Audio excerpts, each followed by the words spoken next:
Manifestantes protestam pelo país no dia da proclamação da República contra a eleição de Lula. E você vai ver também. Ex-ministro da Fazenda, Henrique Meirelles, defende que Lula apoie Ilan Goldfein na presidência do BID. A população mundial ultrapassa a marca de 8 bilhões de pessoas. Explosão que deixou mortos na fronteira entre Polônia e Ucrânia coloca a OTAN em alerta e Zelensky acusa a Rússia de atacar a Polônia. Um festival de hambúrguer que acontece em várias capitais brasileiras mostra o alto crescimento desse mercado nos últimos anos. Agora, no Jornal das 18h30.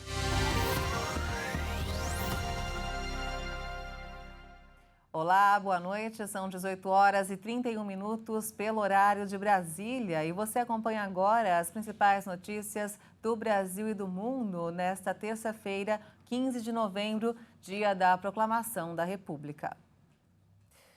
Hoje, o feriado do Dia da Proclamação da República foi marcado por protestos em todo o país contra a eleição de Lula. Centenas de pessoas ocuparam as ruas de diversas capitais brasileiras. Na zona sul de São Paulo, os manifestantes começaram a chegar por volta das 10 horas da manhã e o protesto cresceu no início da tarde. A manifestação é pacífica e ocorre próximo ao Parque do Ibirapuera e à Assembleia Legislativa de São Paulo, próximo ao Comando Militar do Sudeste do Exército. No Rio de Janeiro, a manifestação interditou pelo menos 2 avenidas importantes no centro da cidade. A Praça dos Três Poderes, em Brasília, permanece fechada depois que o protesto se concentrou no setor militar urbano. Já em Belo Horizonte, os manifestantes se concentraram em frente ao comando da 4ª Região Militar do Exército e em Florianópolis, no Batalhão Fernando Machado. O ex-ministro da Fazenda, Henrique Meirelles, defendeu hoje em Nova York que o presidente eleito Lula apoie o nome de Ilan Goldfein na presidência do Banco Interamericano de Desenvolvimento, o BID. Ele também confirmou que ainda não recebeu convite do novo governo para integrar o Ministério da Fazenda. O BID aceitou nesta semana a nomeação do governo brasileiro de Ilan Goldfein para ser candidato à presidência da instituição, apesar do pedido de Guido Mantega, ex-ministro da Fazenda, para que o nome não fosse acatado. O nome do Ilan é um nome que teve uma aceitação muito grande entre os países latino-americanos em geral. Eu acho que seria uma grande adição para o Brasil. Não há dúvida que o nome tem que ser proposto pelo atual governo, porque a eleição sendo agora dia 20, não pode aguardar a posse do próximo presidente para indicar. Eu acredito que sim, seria um nome que representaria muito bem o Brasil no governo Lula. Sobre um eventual convite para chefiar a economia, Meirelles voltou a dizer que não recebeu convites. O governo está sendo composto num tempo muito exíguo, então não há convite para ministro da Fazenda. Eu certamente não fui convidado. E em relação à questão de caso seja convidado, eu tenho uma postura que eu já repeti muitas vezes, etc., na minha vida profissional inteira, que eu não perco tempo aqui tomando decisão sobre hipóteses. O ex-ministro da Fazenda também defendeu limites para o aumento do teto de gastos, medida pleiteada pelo governo eleito por meio da PEC da transição. Durante o evento para empresários em Nova York, o presidente do Banco Central, Roberto Campos Neto, e o ex-presidente da República, Michel Temer, reforçaram o discurso de respeito ao teto de gastos públicos. Nós precisamos também mostrar a quem investe no país que nós temos disciplina fiscal. O fiscal tem uma relação direta com a credibilidade do país e existe um ponto de inflexão onde tentar mais em prol dos mais necessitados pode gerar resultados contrários aos desejados, colocando em risco a estabilidade financeira e a geração de emprego. Volto a dizer, não se pode gastar mais do que aquilo que se arrecada. O ministro Luiz Roberto Barroso, do Supremo Tribunal Federal, negou hoje que pretende antecipar a aposentadoria na Suprema Corte. Após a aprovação em 2015 da chamada PEC da Bengala, a idade de aposentadoria compulsória dos ministros do Supremo passou de 70 para 75 anos. Pela regra, o ministro Luiz Roberto Barroso se aposenta em março de 2033. Barroso está em Nova York, onde participou de um encontro que reuniu mais de 200 empresários e ministros do STF, do Tribunal de Contas da União e do Tribunal Superior Eleitoral. Portugal vai facilitar o visto para estrangeiros que buscam emprego no país. A lei, em vigor desde o dia 30 de outubro, facilita a entrada de pessoas que pretendem morar no país.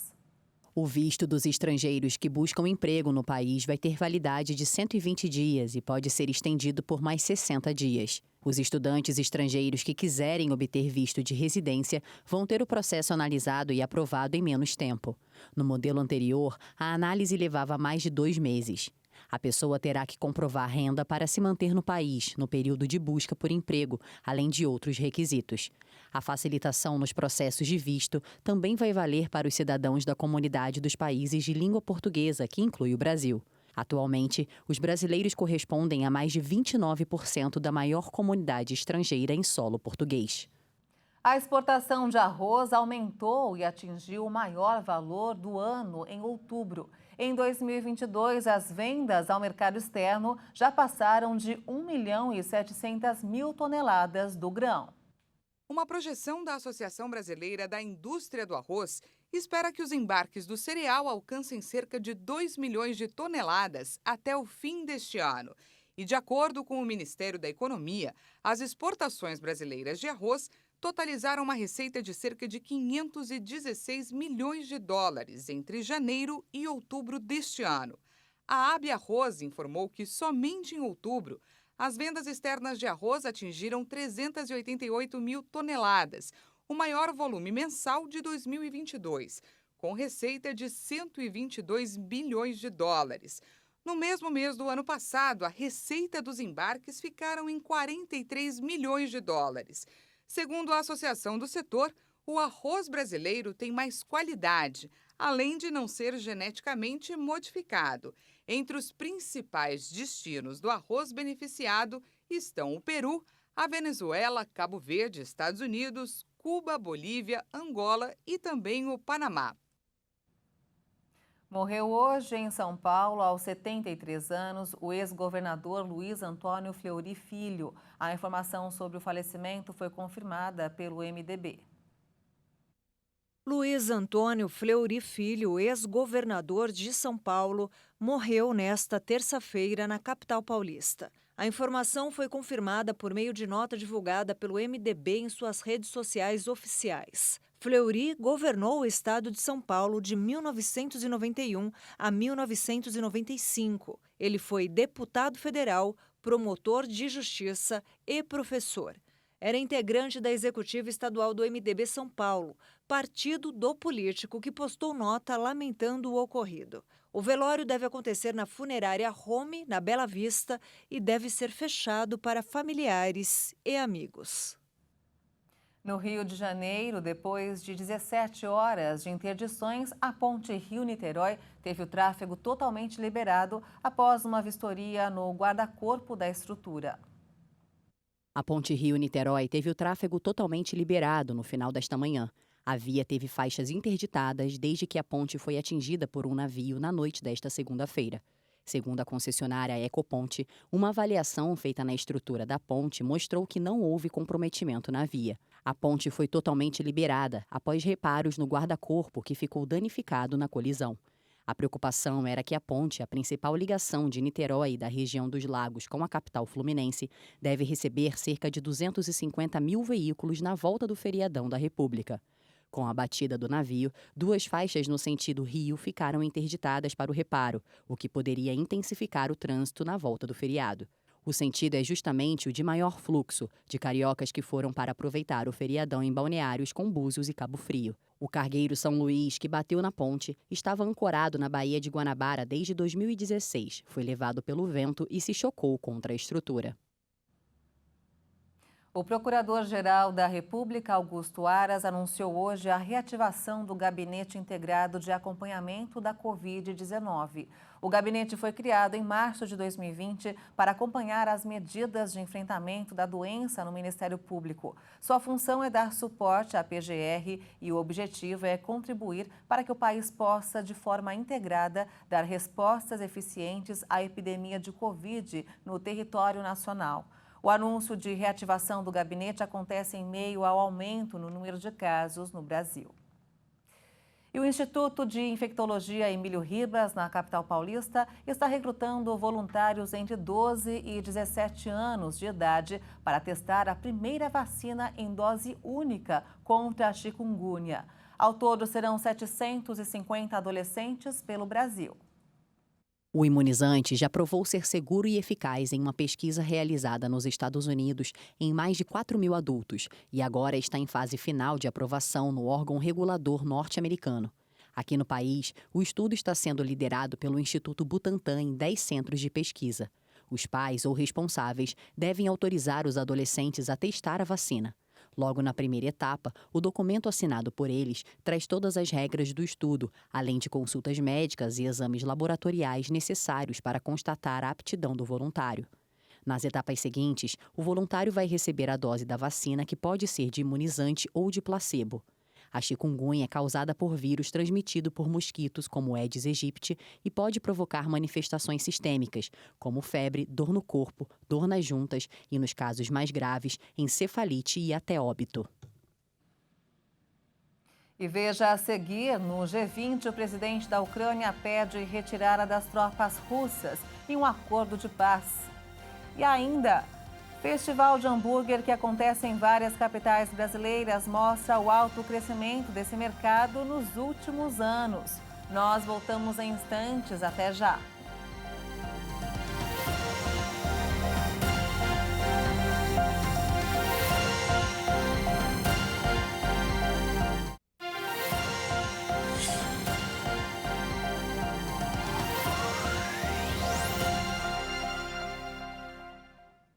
Estamos de volta, são 18 horas e 44 minutos pelo horário de Brasília. 2 pessoas morreram após uma explosão na Polônia, em uma região próxima à fronteira com a Ucrânia. Segundo a mídia polonesa, 2 mísseis ou foguetes teriam sido responsáveis pelo ocorrido. Até o momento não está claro de onde vieram os supostos projéteis. Um porta-voz do governo informou que o primeiro-ministro polonês convocou o Comitê do Conselho de Ministros de Segurança Nacional e Assuntos de Defesa. Vale ressaltar que desde 1999, a Polônia integra a OTAN, a Organização do Tratado do Atlântico Norte. Segundo o artigo 4º do tratado, as partes se consultarão sempre que, na opinião de qualquer uma delas, a integridade territorial, a independência política ou a segurança de qualquer uma das partes estiver ameaçada. E o presidente ucraniano Volodymyr Zelensky apresentou hoje um plano de paz com 10 pontos para pôr fim à guerra com a Rússia durante seu discurso virtual aos líderes do G20 em Bali, antes do acontecido. Volodymyr Zelensky acredita que este é o momento que a guerra pode ter fim. Entre as ações mencionadas pelo presidente ucraniano está a troca de prisioneiros com a Rússia. Zelensky citou que milhares de ucranianos, militares e civis, estão em cativeiro russo. Segundo o presidente da Ucrânia, pelo menos 11.000 crianças foram deportadas à força para o território russo. A proposta de troca de prisioneiros é uma das 10 ações apresentadas por Zelensky durante seu discurso. Entre os 10 pontos abordados pelo líder ucraniano também estão a radiação e a segurança nuclear, a garantia de abastecimento de alimentos para a população, a segurança energética, a implementação da Carta da ONU, a retirada das tropas russas e cessação das hostilidades, a prevenção da escalada militar, a defesa da justiça, a proteção do meio ambiente e a confirmação do fim da guerra. E apesar dessa explosão na Polônia, é grande agora a expectativa sobre um comunicado que deve ser divulgado em breve, ao final da cúpula do G20. O presidente francês, Emmanuel Macron, pediu que seu país e a China se unam contra a guerra na Ucrânia. Macron participou de uma reunião com o presidente da China, Xi Jinping, à margem da cúpula do G20 em Bali. O G20 é o grupo que reúne as maiores economias do mundo. O grupo vai publicar um comunicado no fim da cúpula de líderes em Bali. Segundo um alto funcionário americano, a maioria dos membros vai condenar com firmeza a invasão russa da Ucrânia. O comunicado, que deve ser publicado no encerramento da cúpula na quarta-feira, vai mostrar que o G20 está realmente isolando a Rússia, um dos países membros do grupo. A fonte não informou quantos países vão se somar à condenação, nem como os diplomatas vão incluir essa declaração não unânime em um documento que requer o consenso de todos os países participantes. A população mundial ultrapassou hoje a marca de 8 bilhões de pessoas. De acordo com a ONU, os avanços no desenvolvimento humano são os principais responsáveis pelo aumento expressivo no número de habitantes. Para a ONU, este crescimento sem precedentes é o resultado de um aumento progressivo na expectativa de vida, graças aos avanços em áreas como a saúde pública, nutrição, higiene pessoal e medicina. Mas o crescimento populacional também traz desafios enormes para os países mais pobres, que sofrem com os problemas de forma mais acentuada. Em 1950, havia 2,5 bilhões de habitantes no planeta. Vai demorar cerca de 15 anos para alcançar os 9 bilhões de habitantes em 2037, um sinal da desaceleração demográfica. A Índia, país com 1 bilhão e 400 milhões de habitantes, vai se tornar o mais povoado do mundo em 2023, superando a China. Espera-se uma explosão da população urbana indiana nas próximas décadas, com megalópolis já superpovoadas e infraestruturas essenciais escassas. De acordo com informações da ONU, mais da metade do crescimento da população para 2050 vai vir de 8 países: República Democrática do Congo, Egito, Etiópia, Índia, Nigéria, Paquistão, Filipinas e Tanzânia. A ONU projeta um pico de 10 bilhões e 400 milhões de habitantes na década de 2080. Depois deve haver uma estagnação. E olha só, depois de 2 tentativas frustradas por problemas técnicos e furacões, a NASA vai tentar enviar pela 3ª vez o mega foguete SLS para a Lua. O lançamento está programado para ocorrer na madrugada desta quarta-feira. O voo teste busca confirmar se o veículo é seguro para uma futura tripulação. O SLS vai sobrevoar a Lua, mas não vai pousar na superfície do satélite. Esta é a 3ª tentativa de lançamento da nave, que não conseguiu decolar em outras 2 oportunidades por causa de problemas no sensor e vazamento de combustível. Os furacões Ian e Nicole também atrapalharam os procedimentos. O SLS tem 98 metros de altura e vai ser preenchido com 2.700.000 litros de oxigênio líquido e hidrogênio. Se a decolagem ocorrer com sucesso, a missão vai durar 25 dias, com pouso previsto no Oceano Pacífico em 11 de dezembro. E agora vamos falar de futebol. A seleção brasileira realizou hoje seu 2º treinamento em Turim, na Itália, como preparação para a Copa do Mundo. Pela primeira vez, Neymar foi ao campo depois de perder a atividade de ontem por causa do atraso de seu voo vindo de Paris. O Brasil levou ao gramado seus 26 jogadores. A programação da comissão técnica previu atividades em campo reduzido, treino de finalizações e cobranças de pênalti. Richarlison estava com a pontaria calibrada e marcou. Antony, que se recuperou de uma lesão muscular, arriscou de fora da área e fez um belo gol. Neymar, que se atrasou ontem no voo entre Paris e Turim, participou da atividade. O zagueiro Marquinhos, companheiro do camisa 10 brasileiro no Paris Saint-Germain, deu voltas no campo. Também correram em torno do gramado o lateral Danilo e o zagueiro Bremer. Após o treinamento, o lateral direito da Juventus falou sobre a importância da presença de Daniel Alves no grupo que vai defender a seleção brasileira no Mundial do Catar. Ele demonstrou durante a carreira dele ter um poder de resiliência, de dar a volta por cima incrível. E falando de qualidade técnica, é um cara que pode dar muito para uma equipe, inclusive características que eu não tenho condição de dar, certamente. É um jogador que demonstrou durante a carreira dele ter uma qualidade de passe, de colocar o cara na cara do gol, de descobrir espaços que poucos jogadores, até de outras posições, meio-campistas, atacantes, têm.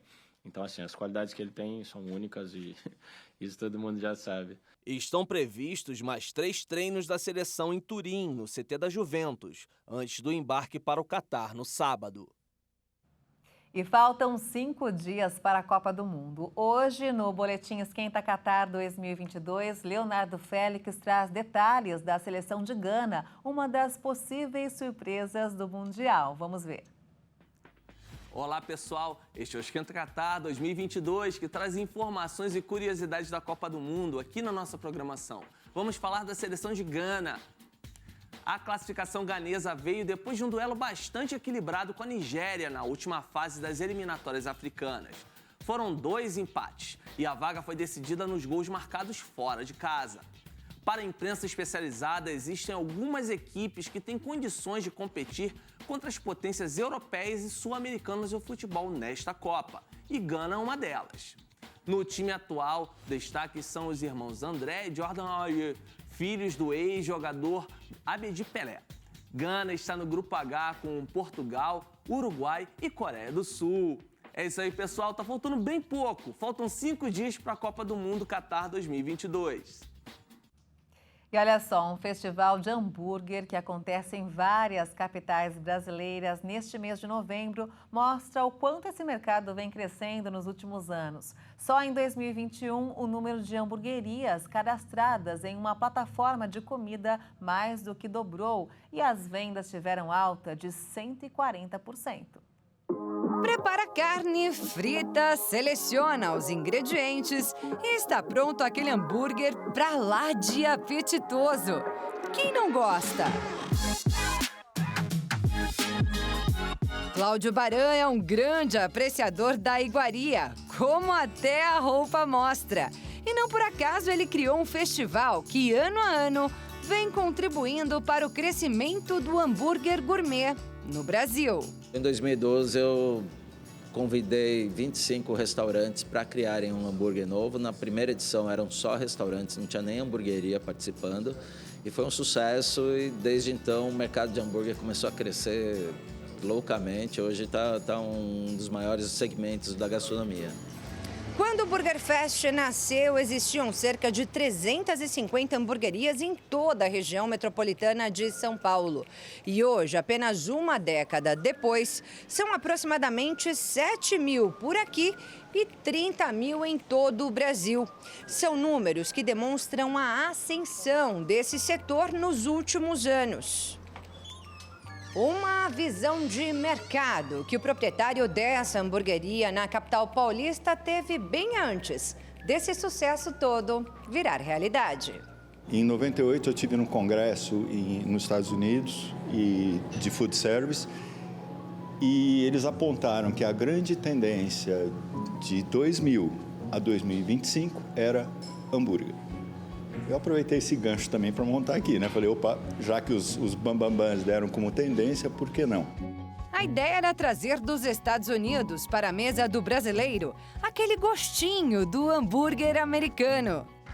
E por eu ser americano, minha família viveu comendo hambúrguer sempre.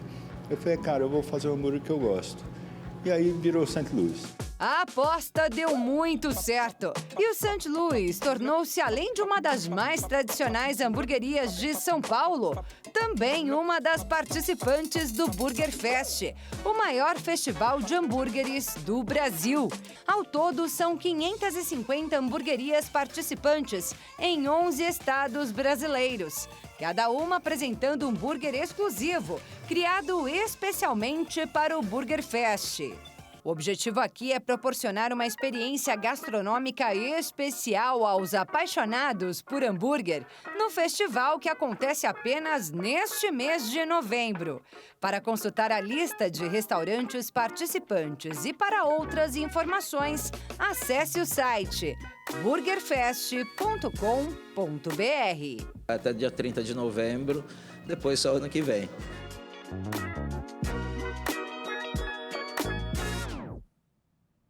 Olha, eu não sei você, mas eu e toda a equipe aqui do Jornal das 18h30 ficamos com muita fome depois dessa reportagem, viu? Mas a gente fica por aqui, você acompanha outras informações durante a nossa programação. Obrigada pela sua companhia, uma boa noite para você e até amanhã. Tchau!